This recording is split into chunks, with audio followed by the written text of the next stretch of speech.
from New York City. Could you explain a little more about what you've called the mind of the consumer and the nature of the product, and explain how you actually apply these concepts to find the companies with the growing demand and the best investment potential? And thank you for being two of the greatest professors I've ever had. Thanks.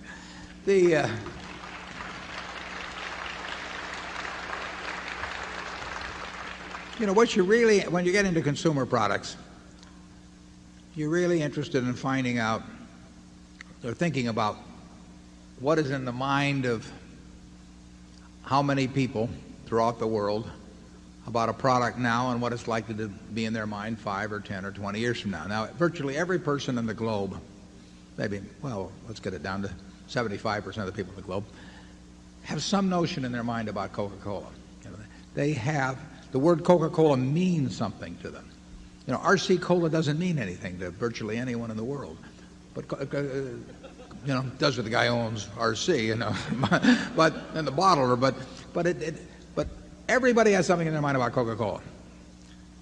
And overwhelmingly, it's favorable. It's associated with pleasant experiences. Now, part of that is by design. I mean, it is where you are happy. It is at Disneyland, at Disney World, and it's at ballparks, and it's every place that you're likely to have a smile on your face, including the Berkshire Hathaway meeting, I might add. And that position in the mind is pretty firmly established. And it's established in close to 200 countries around the world with people. A year from now, it will be established in more minds, and it will have a slightly different overall position. And 10 years from now, the position can move just a little bit more. It's share of mind. It's not share of market. It's share of mind that counts. Disney, same way. Disney means something to billions of people. And if you're a parent with a couple of young children and you got 50 videos in front of you that you can buy, you're not going to sit down and preview an hour and a half of each video before deciding what one to stick in front of your kids. You have got something in your mind about Disney, and you don't have it about the ABC video company, or you don't even have it about you don't have it about 20th Century, or you don't have it about Paramount. So that name, to billions of people, including lots of people outside this country, it has a meaning. And that meaning overwhelmingly is favorable. It's reinforced by the other activities of the company. And just think of what somebody would pay if they could actually buy that share of mind, of billions of people around the world. You can't do it. You can't do it by $1 billion advertising budget or a $3 billion advertising budget or hiring 20,000 super salesmen. So you've got that. Now, the question is, what does that stand for 5 or 10 or 20 years from now? There'll be more people. There'll be more people that have heard of Disney. And that there will always be parents that are interested in having something for their kids to do. And that kids will love the same sort of things. And, whoops. He emphasizes the key points when we get to those. But that is what you're trying to think about with the consumption product. That's what Charlie and I were thinking about when we bought See's Candy. I mean, here we were in 1972. We think we know a fair amount about candy. I know more than when I sat down this morning. I mean, I had about 20 pieces already. But, does their face light up on Valentine's Day, when you hand them a box of candy and say, it's some nondescript thing and say, here, honey, I took the low bid, or something of the sort. And no, I mean, you want something, you've got tens of millions of people, or at least many millions of people that remember that the first time they handed that box of candy, it wasn't that much thereafter that they got kissed for the first time or something. So it's the memories are good, the association's good. Total process isn't just the candy. It's the person who takes care of you at Christmas time when they've been on their feet for 8 hours and people have been yelling at them because they've been in line with 50 people in line and that person still smiles at them. The delivery process, it's the shop in which they get all kinds of things. The treat we give them, it's all part of the marketing personality. But that position in the mind is what counts with a consumer product. And that means you have a good product, very good product. It means you may need tons of infrastructure because you got to have that. I had a case of cherry coke awaiting me at the top of the Great Wall when I got there in China. Now that you've got to have something there so that the product is there when people want it. And That happened in World War II.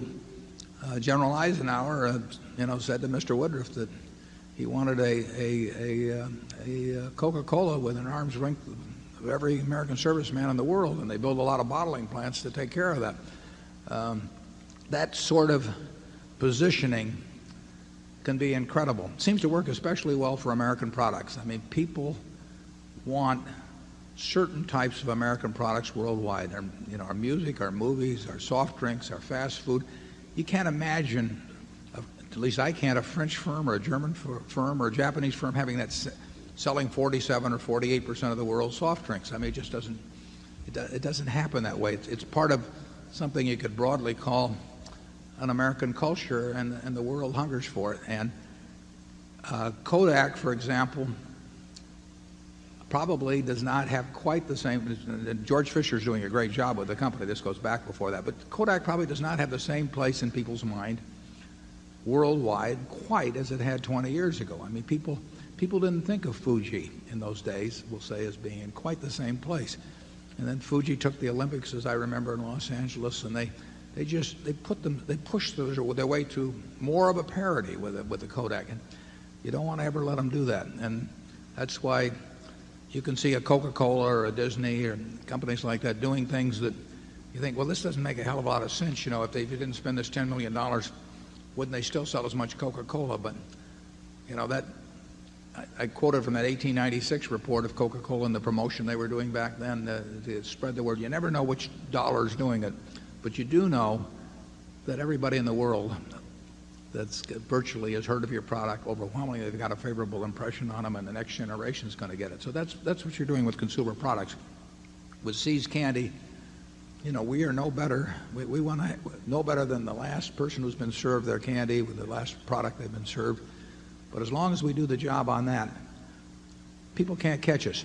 We can charge a little more for it because people are not interested in taking the low bid, and they're not interested in saving a penny a bottle on colas.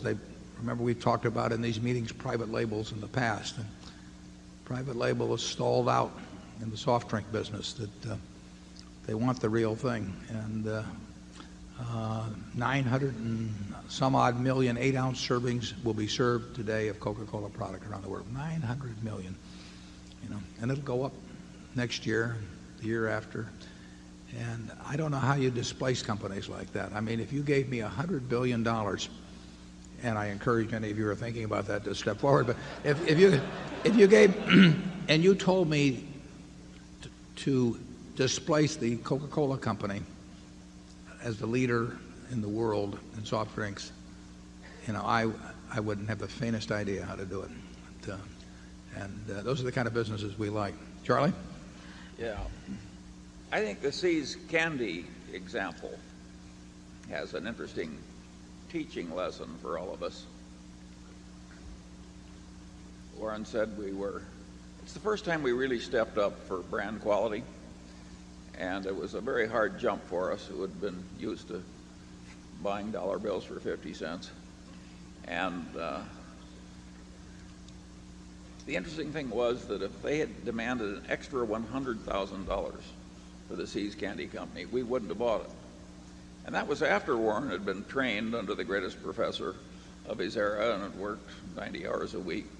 And eating a lot of chocolates, too.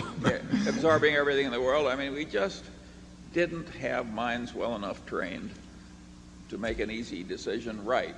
And by accident, they didn't ask the extra $100,000 for it, and we did buy it, and as it succeeded, we kept learning. I think that shows that the name of the game is continuing to learn, and even if you're very well trained and have some natural aptitude, you still need to keep learning, and that brings along the delicate problem. People sometimes talk about two aging executives. I don't know what the hell that means as an adjective, because I don't know anybody that is going in the other direction.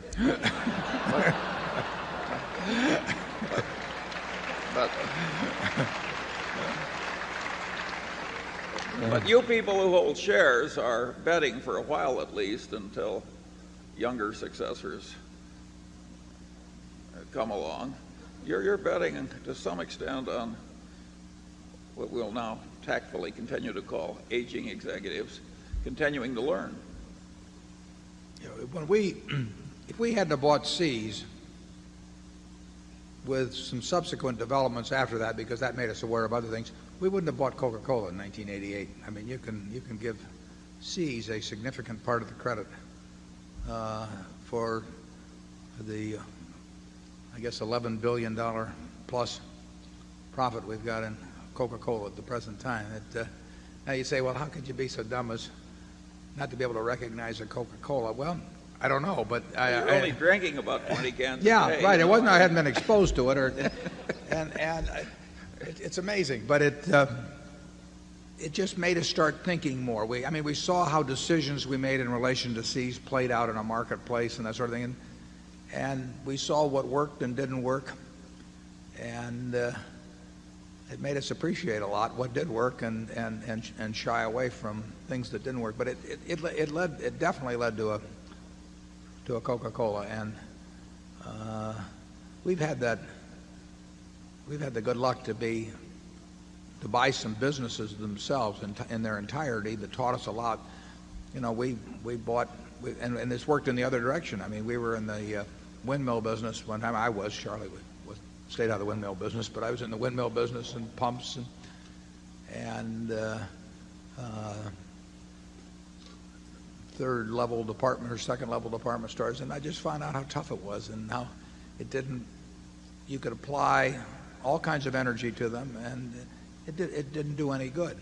It made a great deal of sense to figure out what pond to jump in, and what pond you jumped in was probably more important than how well you could swim. Charlie? I don't think it's necessary that people be as ignorant as we were, as long as we were. I think American education could be better, but not in the hands of many of the people who are now teaching it. Is there any group we've forgotten to offend? I mean,